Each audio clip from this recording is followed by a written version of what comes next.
There is a particular kind of waiting that changes a person. Not the waiting for a bus, or a paycheck, or a phone call from someone who might or might not text back. The waiting that changes you is the kind where your own body is the thing standing between you and staying alive. And the only cure is someone else's tragedy, arriving at exactly the right moment in exactly the right condition. Tonight's story is about a man named Curtis Byrne, a heart transplant waiting list, and a phone that started ringing at 3 in the morning with news that should have saved his life. If you've ever wanted something so badly that you stopped asking whether it was too good to be true, you already understand the trap this story is built around. Keep that feeling close. It's going to matter more than you think. Curtis was 44 years old, 17 months into a heart failure diagnosis that had taken him from a man who ran half marathons to a man who got winded climbing a single flight of stairs. He'd been on the transplant waiting list for 11 of those 17 months, a status number instead of a name in the eyes of the system that would eventually, hopefully, save him. Status 2, meaning serious, but not yet the most critical tier, meaning wait, meaning watch other people move up and down the list around you while your own heart got weaker in the specific, humiliating way hearts fail. Slowly, then all at once, then slowly again, an endless negotiation with a clock nobody could see. He lived alone in a small apartment 11 minutes from the hospital because his transplant coordinator had told him, with the particular blend of gentleness and bureaucratic firmness that medical professionals use when they need you to actually listen, that when a heart became available, he would have 4 hours to get to the hospital, and every minute of delay was a minute closer to that heart going to someone else on the list instead. Curtis had memorized every fast route to the hospital. He kept a bag packed by the door, always. He slept with his phone on the pillow beside him, ringer at full volume, because a missed call at 3 in the morning wasn't an inconvenience in his life anymore. It was potentially the only chance he was going to get. The waiting had reshaped nearly everything about how he lived. He'd quit his job 8 months in, when the fatigue made it impossible to sit through a full workday, and lived now on disability payments that covered rent and not much else. He'd stopped making plans further out than a few days because plans required a kind of confidence about the future that heart failure had quietly taken from him. He still ran through the old half-marathon route in his head sometimes, mentally retracing the miles he used to cover without a second thought, the way a person might replay a language they used to speak fluently and have since mostly forgotten. He was, by his own private accounting, less a person anymore than a patient waiting to become a person again. The first call came on a Tuesday in February at 3:12 a.m., and Curtis was awake and answering before the second ring finished. The voice on the other end identified itself as calling from the hospital's transplant coordination office, informed him that a compatible donor heart had become available, and instructed him to come to the hospital immediately through the emergency entrance and ask for the transplant team directly. The voice was calm, professional, entirely unremarkable in the way medical staff learn to sound at 3 in the morning when delivering news that will either devastate or save someone. Curtis, adrenaline flooding through a body that had spent 17 months rehearsing exactly this moment, didn't think to ask a single clarifying question. He grabbed his packed bag, called a cab because his own driving felt too unsteady to trust, and made it to the hospital's emergency entrance in 19 minutes. The intake nurse at the emergency desk had no record of any transplant call going out that night. No heart had become available. No one on the transplant team had contacted him. She was kind about it, the specific, practiced kindness of someone who deals with frightened, exhausted patients at 3 in the morning and has learned not to make them feel foolish. But she was also entirely certain. There had been no call from this hospital. Curtis showed her the call log on his phone. The number was there, clearly listed, time-stamped 3:12 a.m., 11 minutes and 40 seconds in duration. The nurse looked at it, looked genuinely puzzled, and told him the number didn't match any line associated with the hospital's transplant department, or any department at all that she could find in the directory. He went home that morning confused, embarrassed, and quietly terrified in a way he didn't examine too closely. Not because a heart hadn't come through, which had happened to him emotionally in smaller ways before, false alarms that got walked back before he even left his apartment, but because the call had felt so completely real, and because no one could explain where it had actually come from. He mentioned it to his transplant coordinator, a soft-spoken, thorough woman named Dr. Ilana Petrov, who had managed his case since the day he'd been listed.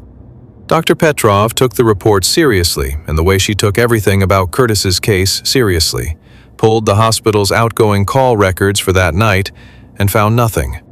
No call had gone out from any hospital line to Curtis's number at 3:12 a.m. She suggested that it might have been a scam.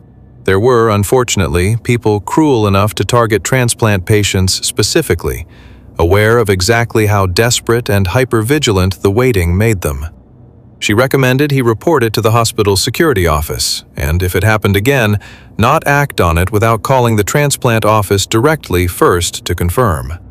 Curtis agreed this made sense. He told himself the same thing, lying awake that night and several nights after. Confirm first. Don't just run. It was good advice. It was advice he fully intended to follow. The second call came 17 days later, also at 3:12 a.m., down to the minute. Curtis stared at his ringing phone for a long moment before answering, genuinely torn, in a way that frightened him almost as much as the possibility of another false alarm. Between the fear of a scam and the fear of ignoring a real heart because he'd been told to be cautious. He answered. The voice was different this time, or at least Curtis thought it was. Harder to place, less clearly gendered, with a strange flatness to it that hadn't been in the first call, though he couldn't have sworn to that under oath, not at 3 a.m., not with his own heart already racing in the specific way that made every one of these calls feel like a small medical event in itself. The message was nearly identical. A compatible heart. Come immediately. Emergency entrance. Ask for the transplant team. This time, Curtis called Dr. Petrov's emergency line before he left the apartment, exactly as advised, his hands unsteady enough that he had trouble unlocking his own phone screen. The line rang through to an answering service, which told him no transplant events were logged for his case that night, and that if this was a medical emergency unrelated to a transplant call, he should dial 911. Curtis did not go to the hospital that night.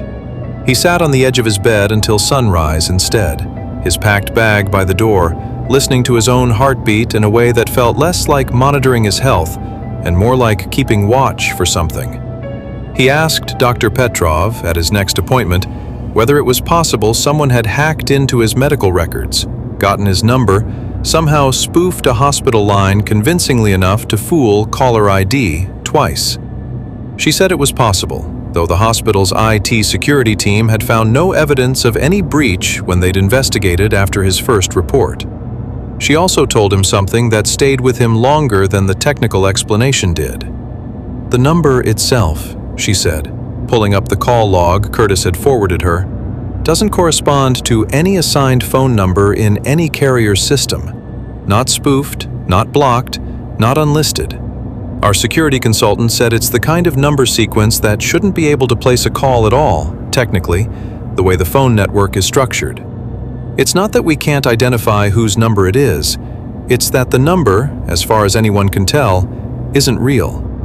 Curtis asked her what that meant, practically speaking. Dr. Petrov, to her credit, didn't pretend to have an answer that made sense. I don't know, she said.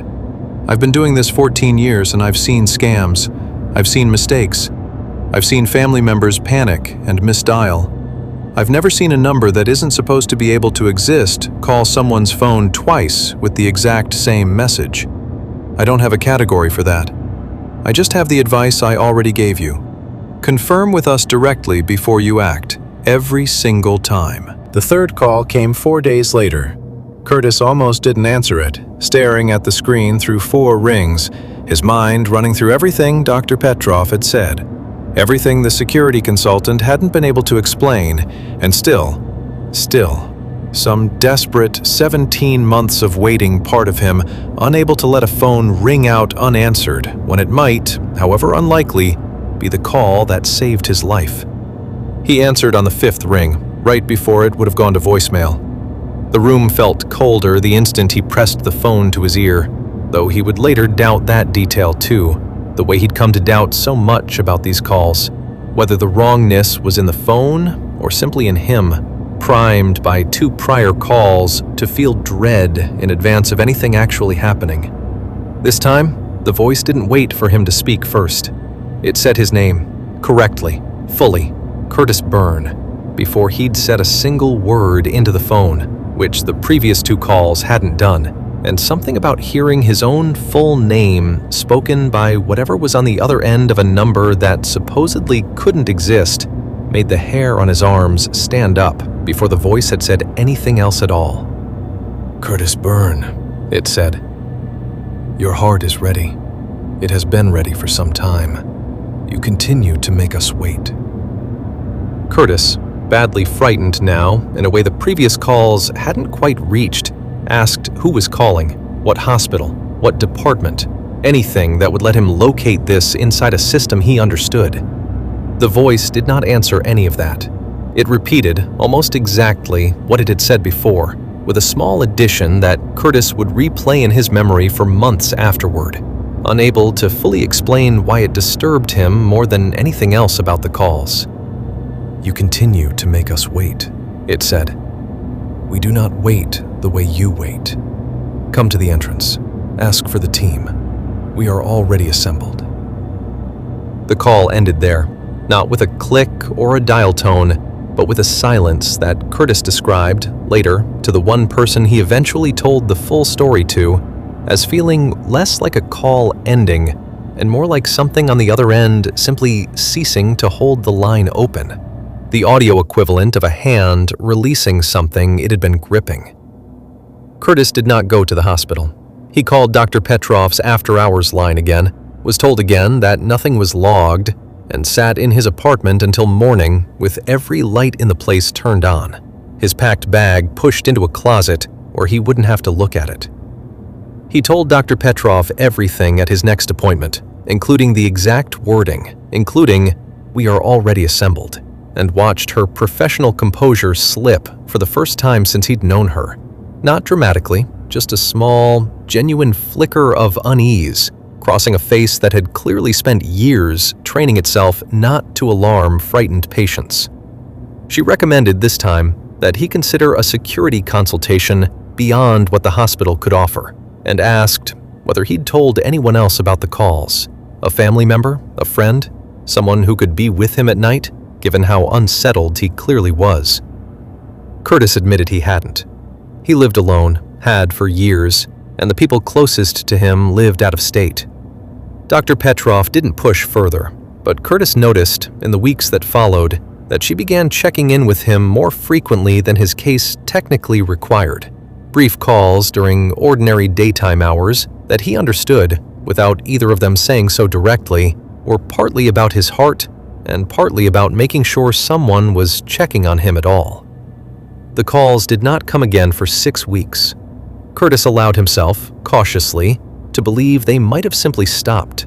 A scam that had run its course, or a system glitch finally patched, or whatever explanation let him sleep through a full night without his phone glowing accusingly on the pillow beside him.